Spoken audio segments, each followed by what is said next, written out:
आज हमारे पास हरिवंश राय बच्चन की वो कालजयी कृति है जिसका नाम लेते ही आप जानते हैं जहन में एक अलग ही धुन बजने लगती है, मधुशाला। हम्म। हमारे स्रोत कविता के ही अंश हैं और हमारा मिशन है इन अंशों के जरिए उस दुनिया में उतरना जिसे बच्चन जी ने 4 प्रतीकों से बनाया है। हाला यानी शराब, प्याला, साकी और खुद मधुशाला। बिल्कुल। पर ये सिर्फ मायखाने की कहानी नहीं है, ये तो जिंदगी के फलसफे पर एक बहुत गहरी और सच कहूं तो हिम्मत भरी टिप्पणी है। चलिए इस सफर की शुरुआत करते हैं। बिल्कुल सही कहा आपने। बच्चन जी की खूबी ही यही है, वो इन 4 बहुत आम से लगने वाले शब्दों के जरिए जीवन के सबसे जटिल अनुभवों को पकड़ लेते हैं। हाँ। यहाँ हाला सिर्फ शराब नहीं बल्कि जीवन का नशा है। वो जुनून, वो तीव्र भावनाएं, वो अनुभव जो हमें जिंदा महसूस कराते हैं। और प्याला? प्याला हमारा शरीर है, हमारा दिल जो इन अनुभवों को महसूस करता है। साकी कोई भी हो सकता है, कोई प्रेरणा, प्रियतम, ईश्वर या जैसा हम आगे देखेंगे स्वयं मृत्यु भी। और मधुशाला वो तो ये दुनिया है। हाँ, ये दुनिया, ये जीवन, वो मंच जहाँ ये सारा खेल चल रहा है। तो मतलब ये हुआ कि हम सब अपनी अपनी मधुशाला में बैठे हैं, हाला पी रहे हैं और किसी साकी का इंतजार कर रहे हैं। ये तो शुरुआत ही बहुत दिलचस्प है। कविता में सबसे पहली बात जो मुझे चौंकाती है वो ये है कि बच्चन जी साफ कर देते हैं कि ये कोई असल की मधुशाला नहीं है। बिल्कुल, शुरुआत में ही वो कहते हैं, भावुकता अंगूर लता से खींच कल्पना की हाला, कवि साकी बनकर आया है भरकर कविता का प्याला। मतलब साकी तो खुद कवि है। और यही यही इस कविता की चाबी है। वो पहले ही सांस में हमें भौतिक दुनिया से उठाकर कल्पना के एक अलग ही स्तर पर ले जाते हैं। पाठक को पीने वाला बना दिया और किताब को मधुशाला। हाँ, छंद 4 में ये बात साफ है। ये एक तरह का निमंत्रण है कि इसे दिमाग से नहीं, दिल से महसूस करो। ये एक बौद्धिक और भावनात्मक यात्रा है। लेकिन इससे भी एक कदम आगे जाकर वो छंद 5 में कहते हैं, अपने ही में हूं मैं साकी, पीने वाला मधुशाला। एग्जैक्टली। हाँ। अरे वाह, ये तो पूरा खेल ही पलट देता है। मतलब प्रेरणा, अनुभव और अनुभव की जगह सब कुछ मेरे अंदर ही है, बाहर कुछ है ही नहीं। सब कुछ अंदर है। मधुशाला कोई इमारत नहीं है, बल्कि दुनिया को देखने का एक नजरिया है, एक आंतरिक अवस्था। सारी यात्रा बाहर से अंदर की ओर है। अच्छा। बच्चन जी कह रहे हैं कि जिस नशे, जिस आनंद की तलाश में तुम बाहर भटक रहे हो, उसका स्रोत तुम्हारे भीतर ही है, बस उसे पहचानना है। ठीक है, अगर मधुशाला एक मंजिल है जो हमारे अंदर ही है, तो फिर उस तक पहुंचने का कोई रास्ता भी तो होगा। क्योंकि कविता में एक यात्री का जिक्र बार बार आता है जो थोड़ा कंफ्यूज्ड है। बहुत अच्छा सवाल है, क्योंकि यहीं पर दर्शन और यथार्थ का मेल होता है। कविता मानती है कि भले ही मंजिल अंदर हो, उस तक पहुंचने की यात्रा तो बाहरी दुनिया में ही करनी पड़ती है। और वो यात्रा आसान नहीं। छंद 6 में वो भोला भाला यात्री असमंजस में खड़ा है। किस पथ से जाऊं, उसे समझ नहीं आ रहा। और उसे जवाब क्या मिलता है? मुझे लगता है वो पंक्तियां तो बहुत ही मशहूर हैं। हाँ, और बहुत गहरी भी।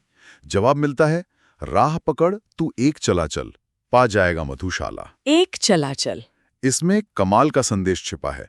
बच्चन जी ये नहीं कह रहे कि सही राह पकड़, वो कह रहे हैं एक राह पकड़। मतलब जीवन में किसी एक लक्ष्य, एक विश्वास को चुन लो और फिर उस पर बिना डगमगाए पूरी शिद्दत से चलते रहो। मंजिल मिल ही जाएगी। हाँ, संदेश रास्ते के सही या गलत होने का नहीं, बल्कि यात्री के दृढ़ संकल्प का है। लेकिन इस सफर में तो यकीनन थकान भी होती होगी, निराशा भी। बिल्कुल। छंद 7 में इसका जिक्र है, जहां यात्री के पांव लड़खड़ाने लगते हैं, वो हिम्मत हारने लगता है। और यहीं पर कविता अपनी सबसे दार्शनिक ऊंचाई पर पहुंचती है। कैसे? छंद 9 में बच्चन जी कहते हैं कि जब तुम्हारी इच्छा शक्ति इतनी प्रबल हो जाए कि तुम्हारी प्यास ही हाला बन जाए, तुम्हारे होठों की आतुरता ही प्याला बन जाए, और तुम अपनी मंजिल का ध्यान करते करते अपने साखी को साकार कर लो, तब तुम्हें असली मधुशाला मिलेगी। इसका मतलब मंजिल तक पहुंचने की तैयारी ही अपने आप में एक नशा है। वो प्रक्रिया ही असल अनुभव है, मंजिल नहीं। आपने एकदम सही पकड़ा। वो तड़प, वो लगन, वो अटूट ध्यान, वही असली मधुशाला है। मंजिल तो शायद उस प्रक्रिया का एक पड़ाव भरे। वाह। असल मजा तो सफर में है। तो यात्री अपनी कल्पना और दृढ़ संकल्प के सहारे इस मधुशाला तक पहुंच गया। अब सवाल ये है कि ये मधुशाला अंदर से कैसी है, वहाँ का माहौल कैसा है। मुझे जो बात सबसे ज्यादा आकर्षित करती है और सच कहूँ तो हैरान भी, वो ये है कि 1935 के दौर में कोई कवि एक ऐसी जगह की कल्पना कर रहा था जो हर तरह के भेदभाव से परे हो। ये मधुशाला का सबसे क्रांतिकारी और कह सकते हैं साहसिक पहलू है। वो इसे एक ऐसी जगह के तौर पर देखते हैं जहां इंसान सिर्फ इंसान होता है और कुछ नहीं। हाँ। छंद 17 में वो एक शर्त रखते हैं, कहते हैं मेरी मधुशाला में उसी का स्वागत है जो मंदिर, मस्जिद, गिरजे सबको तोड़ चुका जो मत वाला है। ये स्थापित धार्मिक ढांचों पर एक सीधी चोट है। मतलब जब तक तुम इन दीवारों में बंधे हो तो मेरी मधुशाला के लायक नहीं। बिल्कुल। और ये सिर्फ धार्मिक दीवारों की बात नहीं है, ये जाति पाति के भेद को भी मिटाती है। हाँ, और वो भी बड़ी खूबसूरती से। छंद 57 में वो कहते हैं सभी जाति के लोग यहाँ पर साथ बैठकर पीते हैं। 100 सुधारकों का करती है काम अकेले मधुशाला। सोचिए, जो काम 100 समाज सुधारक मिलकर नहीं कर पाते, वो काम अकेली मधुशाला कर देती है। वो लोगों को साथ बिठा देती है बिना किसी का धर्म या जाति पूछे। कमाल है। और वो इसे साम्यवाद की प्रथम प्रचारक भी कहते हैं, है ना? बिल्कुल। छंद 59 में वो कहते हैं कि यहाँ अमीर गरीब, रंग और राव का कोई भेद नहीं, सब एक ही हाला पीते हैं। और फिर वो पंक्ति आती है जो अमर हो चुकी है छंद 50 में, बैर बढ़ाते मस्जिद मंदिर, मेल कराती मधुशाला। हाँ, आज 90 साल बाद भी ये पंक्तियां उतनी ही प्रासंगिक लगती हैं। शायद ज्यादा जरूरी लगती है। तो इस मधुशाला में धर्म, जाति, अमीरी, गरीबी का कोई भेद नहीं। ये इंसानियत का उत्सव है। इसी माहौल में क्या बच्चन जी जीवन और मृत्यु जैसे बड़े सवालों को भी छूते हैं? छूते ही नहीं, बल्कि उन्हें एक बिल्कुल नया अर्थ देते हैं। मधुशाला में जीवन का जो दर्शन है वो क्षणभंगुरता का उत्सव है। छंद 66 की ये पंक्ति देखिए, स्वागत के ही साथ विदा की होती देखी तैयारी, बंद लगी होने खुलते ही मेरी जीवन मधुशाला। मतलब जीवन का खुलना ही उसके बंद होने की शुरुआत है। हाँ, जन्म के साथ ही मृत्यु निश्चित हो जाती है, इसलिए शिकायत करने के बजाय हर पल को जी भर के जी लो।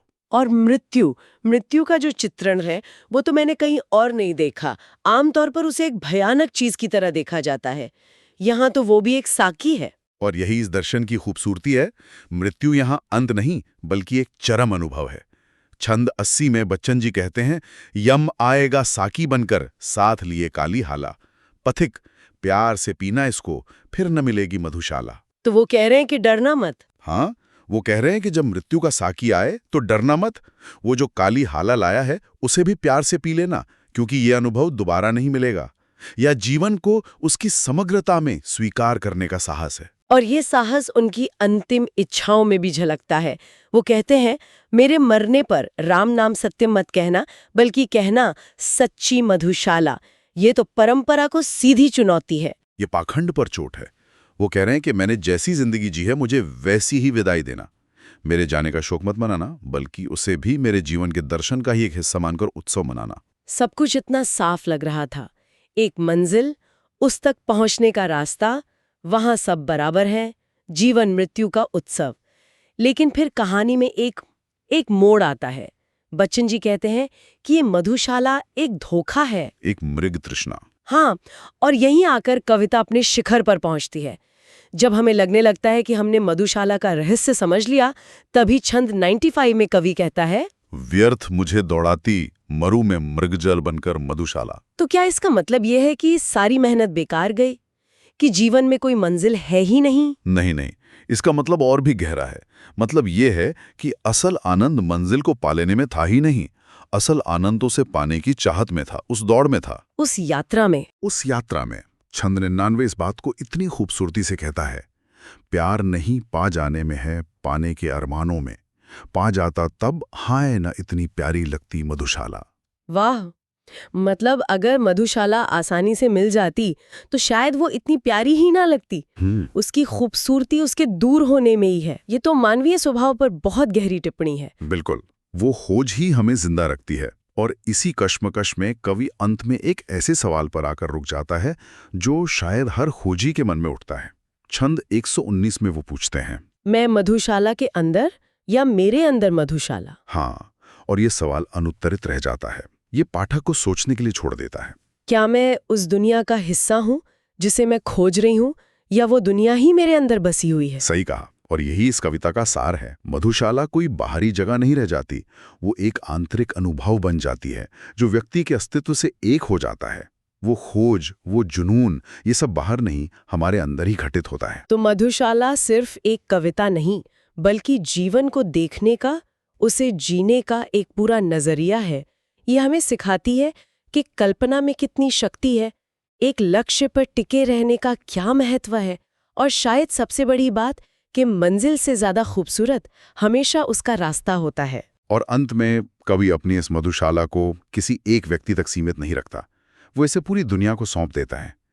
छंद 145 में वो कहते हैं, विश्व तुम्हारे हाथों में अब सौंप रहा हूं मधुशाला। एक खुला निमंत्रण। हाँ, एक खुला निमंत्रण है कि हर व्यक्ति अपनी मधुशाला खुद खोजे, उसे खुद बनाए। किसी के लिए उसकी मधुशाला उसका काम हो सकता है, किसी के लिए उसका प्यार, किसी के लिए ज्ञान की खोज। कविता के परिशिष्ट में एक अंतिम इच्छा है जो इसके सार को अमर कर देती है। तर्पण, अर्पण करना मुझको पढ़ पढ़ करके मधुशाला। मतलब असली श्रद्धांजलि कला को, उसके विचार को जिंदा रखना है। और ये हमारे लिए एक सवाल छोड़ जाता है कि आज के इस दौर में किसी के लिए उसकी अपनी मधुशाला क्या हो सकती है।